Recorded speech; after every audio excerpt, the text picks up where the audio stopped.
Hi Mark, how are you? I'm very good, thank you. Yeah, my name is Akanksha and I'm here to interview. How's your experience so far at KubeCon? Yeah, it's been great. I think I loved every minute. I love Indian culture. It's my first time in India as well, so it's great to be here. There's been a real buzz in the conference.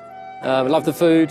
Everyone's been very hospitable, so it's been great. It's been really good. And I have one question for you. It's been a decade at Kubernetes. So how's your experience so far, your learnings, and how's the technology has shaped the world?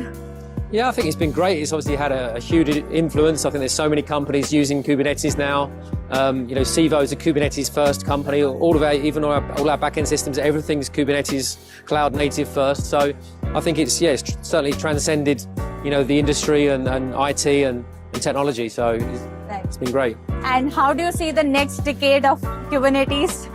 Yeah, well, I think it's still going to be there. I think it's going to change a little bit. There's going to be a bit more abstraction. Right. We've got AI coming on, so I'm sure things are going to be a bit more AI powered. But that doesn't mean Kubernetes is going away. Right. It's a bit like Linux. Linux is still there.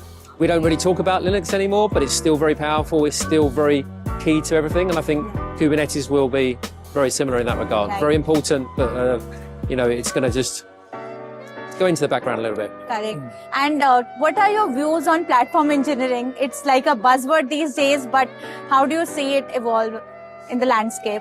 Yeah, it's probably a bit too much of a buzzword in my mind. And there's some of these things we have been doing for many years, and they kind of get reinvented to some degree. And now there's a big focus on it. Rightly so as well. We need to improve systems, improve the way we do things, and stuff like that, and automation and all those kind of things. And I said abstract away from some of the difficulties of things. So tooling that helps that, and the internal development platforms and various things like that is really important as we grow. So there is a buzz. But maybe sometimes there's some overhype as well. Right. Yeah. So.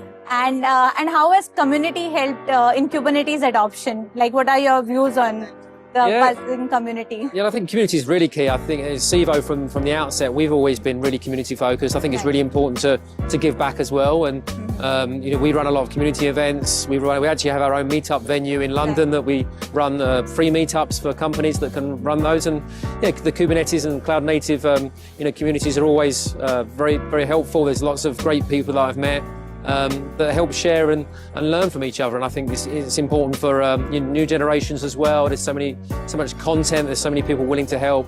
So I think it's fantastic.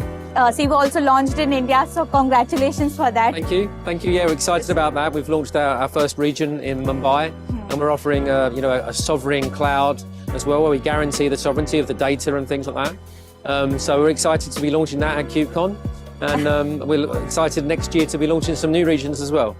And just one last question, any learning that you have seen from the community, or any takeaway or thing that you could give to the audience?